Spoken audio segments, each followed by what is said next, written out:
Parece que de manera continua Irán y el deporte siguen bajo el foco. Ayer abríamos el larguero con el testimonio de Sebastian Strandvall, que es un futbolista finlandés todavía en activo y que coincidió hace 6 años con Amir Azadani, que es el jugador iraní que desde hace mucho tiempo no se sabe su paradero y que, según el Sindicato Mundial de Futbolistas, podría estar en una situación complicada, incluso de condenado a muerte por el hecho de haber apoyado las protestas en Irán. Si eres un habitual de Hora 25 de Hoy por Hoy, seguramente estés más familiarizado con esto. Si no, pues te informo de esto. En septiembre, Misa Amini, una mujer iraní, fue asesinada después de llevar mal puesto el velo, y eso ha originado una serie de protestas. De hecho, si has seguido el Mundial de cerca, sabes que en la selección de Irán hubo algunos futbolistas que no cantaron el himno al principio. Por ejemplo, Asmun, el del Bayer Leverkusen. Hubo mucho revuelo en torno a eso. Bueno, pues es que hay más. Es que aparte de lo de Amir, está lo de Ali Daei. Hemos conocido hoy que el que ha sido el mejor futbolista de la historia de Irán ha intentado, bueno, él vive en Dubái, y ha intentado que su familia cogiese un vuelo de Teherán a Dubái. Bueno, pues resulta que Irán ha desviado ese avión para impedir salir del país a la familia de la estrella. El vuelo a Dubái, en el que viajaban la mujer y la hija del ex seleccionador nacional, fue obligado a aterrizar en una isla iraní. Pero es que hay otra además, porque Irán es una fuente inagotable de talentos de ajedrez. Lo último es que el ajedrecista Sar Hadim, de 25 años, ha decidido representar a Irán en una competición internacional sin hijab, como sucedió con una escaladora también hace unos cuantos meses. Sin hijab, ya sabéis que en Irán es obligatorio llevar el hijab, incluso también cuando sales de Irán si eres una iraní. Bueno, pues lo ha hecho en el Mundial de Ajedrez de partidas rápidas y estaba leyendo en El País que seguramente vaya a residir en España a partir de ahora. Para estos temas que tienen que ver con el deporte e Irán, que resulta seguramente a la vez tan triste como fascinante, para mí el periodista de cabecera es Mikel Ayestarán, que entre otros medios de comunicación es freelance. Bueno, desde 2005 ha cubierto conflictos en Oriente Medio, en la actualidad en Túnez, Libia, Egipto, Yemen, India, Israel, Palestina, Líbano, Afganistán, Irak, Pakistán, en Irán. De hecho, también ha vivido en Egipto, en Georgia, en Siria. Habitualmente vive en Estambul y hoy le he leído en El Correo acerca de la situación en concreto de esta ajedrecista iraní. Hola, Mikel, buenas noches. Hola, muy buenas noches. Da para mucho el asunto de Irán y el deporte y de cómo quieren controlar que nada se les escape de las manos. En concreto, el caso de esta ajedrecista, Mikel. No es la primera vez que vemos a deportistas iraníes que salen de Irán y compiten sin hijab, y después vienen las consecuencias. Sí, la verdad es que mencionabas el caso de Azadani, del futbolista, que quizás es lo que más ha llenado titulares, como el papel de la selección nacional en el Mundial de Qatar. Pero si miramos un poco a la hemeroteca, la verdad es que el ajedrez es uno de los deportes que más ha desafiado al régimen en los últimos años. Ahora tenemos el caso de Sara Kadem en este Mundial de Partidas Rápidas de Almaty, pero en los últimos años tenemos otros como el de su compañera Atusa Porkashian o el de la gran estrella del ajedrez iraní, Alireza Firouzja, y más, ¿no?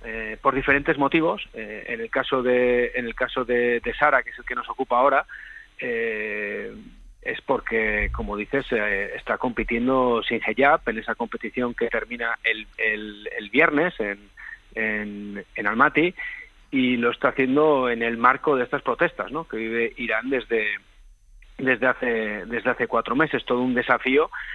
Sobre todo teniendo en cuenta que también en las últimas semanas vimos lo que pasó con esa escaladora llamada Elnaz Rekabi, que también compitió en el nombre de Irán sin lucir el hijab, el pañuelo, que es obligatorio según el Código de Vestimenta Islámico, y a su regreso a Teherán, desde su regreso a Teherán, está sometida a arresto domiciliario, ¿no? Por lo tanto, el desafío sabe a lo que se enfrenta en caso de regresar, aunque en el caso de Sara no lo va a hacer. Ella no va a volver a Teherán. Se está jugando la vida. Claro, es que igual esto desde el punto de vista occidental parece incluso algo inaudito. Se está jugando la vida con el simple hecho de no portar el hijab, el pañuelo. Se está jugando la vida. Bueno, no es algo simple si tenemos en cuenta que para el régimen islámico, que está en vigor desde el triunfo de la revolución en el año 79, es una de las líneas rojas, ¿no? Es una de sus señas de identidad, es una de las líneas rojas que tienen marcadas, ¿no?, desde que el triunfo de la revolución islámica, y sobre todo teniendo en cuenta que ella está representando los colores de de la República Islámica, ¿no? En los otros casos, los otros deportistas que he mencionado, los otros ajedrecistas en concreto, ahora mismo están tomando parte en ese mismo mundial bajo otras banderas, ¿no? Banderas de Estados Unidos, banderas de Francia, pero la verdad es que sí, ahora mismo, y sobre todo la relevancia se lo ha llevado en los últimos 4 meses con estas protestas que estamos viendo en el país, que son las más graves desde el año 2009. El tema del hijab es un tema muy sensible para la cúpula islámica, y es algo que desde luego no se lo van a perdonar, ¿no? Tú viviste allí en 2006, ¿no? En Irán. Sí, en diferentes momentos en 2006 yo estaba como periodista acreditado en la República Islámica, sí. La situación, no sé si entonces no era tan sensible como es ahora. Lo digo porque todo esto que está sucediendo ahora también está dentro de lo que vino como consecuencia del asesinato de Mahsa Amini a finales de septiembre de este año. Yo no sé si lo que tú viviste era parecido, o por ejemplo cuando han salido todos estos casos, ¿te recuerda cuando tú estuviste ahí? ¿No te sorprende? Bueno, ha habido diferentes momentos de protestas, digamos, sociales, ¿no? En los últimos años, de diferente intensidad, ¿no? En mi época, pues había otro presidente llamado Mahmoud Ahmadinejad, que se hizo mundialmente famoso por decir en Estados Unidos que en su país no había homosexuales, por ejemplo, y también porque un poco fue el que aceleró todo lo que era la carrera nuclear, ¿no? Presidente de corte ultraconservador, pero sin duda alguna yo, en mi experiencia iraní, las protestas más importantes que he cubierto fueron las de 2009, ¿no? La que se conoció como Revolución Verde, y desde entonces yo estoy pagando las consecuencias, ¿no?, de haberlas cubierto. Pero ¿Por qué? ¿Por qué no te dejan volver? Sí, básicamente sí, ¿no? Aquí es un país que funciona con listas negras, y es muy difícil, ¿no?, borrar tu nombre de una de estas listas. Pero bueno, este es nuestro trabajo, ¿no? Pero simplemente por el hecho de informar, o sea, de ejercer. Sí, por el hecho de informar o intentar hacerlo. Ahora mismo, por ejemplo, es imposible, ¿no? No están concediendo ningún tipo de visado desde hace 4 meses, desde que estallaron estas protestas en las calles, ni lo van a hacer. Y no solamente no permiten la entrada de prensa internacional, sino que con la prensa nacional pues los están deteniendo, ¿no?, a todo aquel que cubre cualquier tipo de movilización. Es el momento más sensible, yo creo, desde 2009. En 2009 también hubo unas protestas en 2015 fueron las últimas. En 2009 fueron unas protestas de carácter más político. En 2019, fueron las últimas protestas por un motivo pues más de la subida de la carestía a la vida y demás. Pero en este caso el tema que tienen entre manos es mucho más sensible, porque, como he dicho antes, el hijab es una línea roja para ellos. El uso obligatorio del velo para las mujeres es una imposición desde el triunfo de la Revolución Islámica, y es algo lo cual pues no parece, ¿no?, que vaya a haber ningún tipo de cesión por parte de las autoridades, y lo que se han encontrado enfrente pues es una protesta que ya lleva 4 meses y que tiene su epicentro en una de las provincias de Irán que ellos pues tienen más fuera de control, o que tienen más fuerte oposición, que es el Kurdistán iraní, ¿no?, que era de donde era originaria Mahsa Amini, ¿no?, la joven que murió a manos de la policía de la moral. Volviendo al caso del ajedrecista, en estos casos, tú que seguro que lo conoces, su entorno sufre represalias. Es lo habitual, quiero decir, claro, ¿a qué se expone también, por ejemplo, este ajedrecista que se juega su vida y su futuro, porque no va a volver a su país, al menos a corto y seguramente medio plazo? ¿Qué pasa con su familia? Y también contaba antes en la introducción lo de Ali Daei. Ali Daei, que es el mejor futbolista de la historia de Irán, él vive en Dubái, él se mostró a favor de las protestas originadas después del asesinato de Mahsa Amini, y ha pasado, ya me has escuchado antes, con lo que ha pasado con su familia, que rápidamente, cuando estaban a punto de llegar a Dubái, han dado la vuelta y han llegado a una isla en Irán. Quiero decir, las represalias también que puedan tener Mikel con sus familias, con sus familiares. Mira, yo si algo he aprendido en mi experiencia con la República Islámica es que realmente no sabes a qué te puedes exponer, a qué te estás enfrentando, ¿no? No lo sabes, ¿no? Pero en el caso, estamos viendo en el caso de la escaladora lo que le ha ocurrido, ¿no?, que es estar ahora mismo sometida a arresto domiciliario. En el caso de Ali Daei, que es toda una personalidad, no solamente en Irán, sino en el fútbol internacional, Hemos visto cómo en las últimas semanas han clausurado su joyería y su restaurante en Teherán, y cómo han obligado a aterrizar al avión que llevaba a su familia a Dubái, cuando habían despegado desde Teherán y habían superado todos los filtros de control de pasaportes y demás, ¿no? Parecía que habían completado todos los trámites de inmigración como debe ser, y sin embargo lo cierran, ¿no? Sí, la verdad es que las familias se convierten un poco en la manera que tienen también para presionar, ¿no?, a estas personalidades públicas que, como es el caso de Sara en el Mundial de Ajedrez, ha mostrado su solidaridad quitándose el hijab, o como es el caso de Ali Daei, pues ha mostrado su solidaridad con estas protestas de los últimos meses, escribiendo mensajes en Instagram, ¿no? Al régimen no se le escapan ese tipo de cosas, las quiere controlar, y para eso pues tiene diferentes mecanismos, y uno de ellos pues es controlar a las familias, ¿no? ¿Suele dar marcha atrás el régimen con las penas de muerte si hay presiones desde el exterior? Lo digo sobre todo por el caso del futbolista Amir Azadani. En el caso de Azadani es muy claro. Lo que es la justicia de Isfahán, en el centro del país, que es la que está llevando el caso, ha dicho que no van a ceder a ningún tipo de presión ni campaña internacional, ¿no? Ellos dicen que están en la última fase de la investigación, pero el gran problema es que a él le acusan de haber tomado parte en la muerte de 3 agentes de seguridad durante unos disturbios en su ciudad. El gran problema que nos encontramos con los procesos que ha habido hasta ahora, hay que recordar que hay 2 jóvenes de 23 años que han sido ejecutados, han sido ahorcados, uno de ellos de manera pública en la ciudad de Mashhad, es que, como dicen organizaciones como Amnistía Internacional, lo que estamos viendo son juicios express ante tribunales revolucionarios, en los cuales pues no se cumplen unas garantías mínimas para los detenidos, ¿no?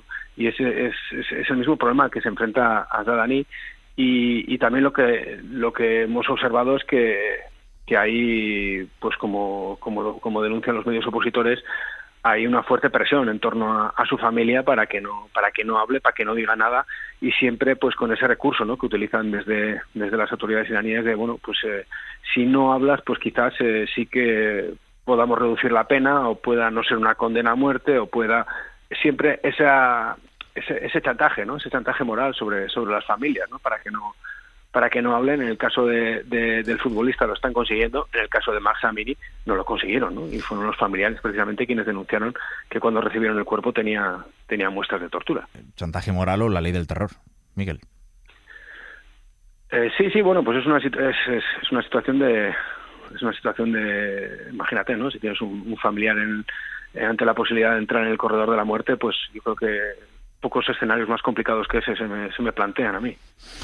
Pues de nuevo, ya lo hicimos ayer, pero queríamos ahondar un poquito más en lo que está sucediendo con el deporte de Irán, porque seguramente escuchando, y no solo el larguero o Carrusel Deportivo, sino otros programas de la cadena SER, esas protestas que se vienen sucediendo en Irán.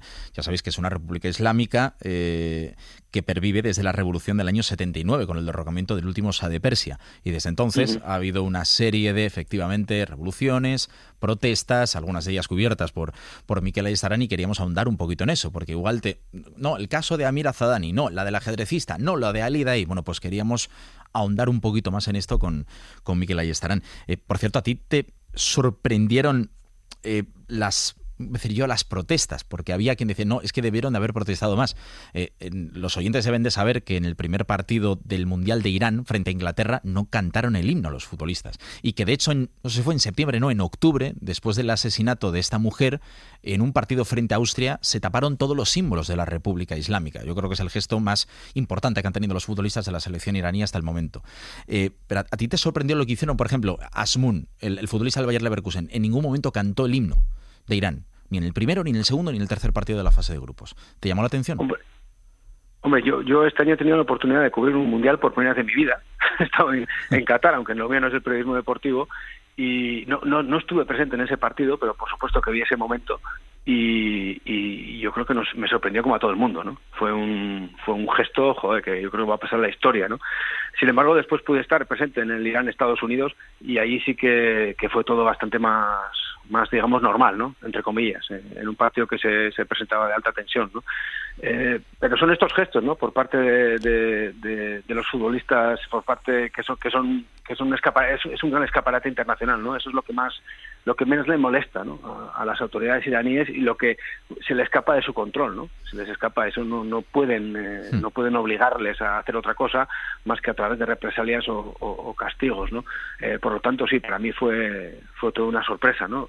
Y hay que ser muy valiente para hacerlo, aunque desde el mundo del fútbol sí que estamos viendo, como decías, el caso de Ali Daei, que él ya se ha posicionado a través de las redes sociales, pero otras grandísimas figuras del fútbol iraní, como Ali Karimi o Mehdi Magdabikia, también se han posicionado públicamente a favor de las protestas.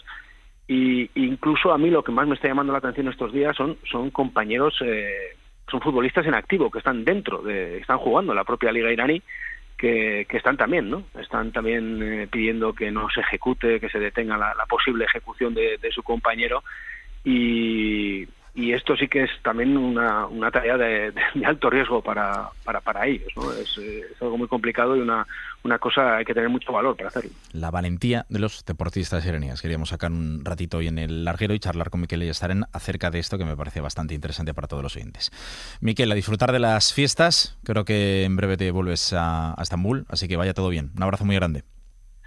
Un abrazo, y me gustaría, si tenemos un segundo, sí, claro, recordar otro nombre, que el de Atadani es el que lo estamos poniendo en los titulares, el que hablamos todos los periodistas, porque él está en esa posible entrada al corredor de la muerte, pero hay otro jugador que también es una leyenda del fútbol iraní, que es Baria Ghafouri, que es un defensa de la zona del Kurdistán, que llegó a jugar en la selección nacional y que a los 35 años está jugando todavía en un equipo que se llama Fulat, que precisamente está dirigido por Javad Nekunam, sí, que es un jugador al que todos conocemos, que está en Osasuna. Y este jugador, Ghafouri,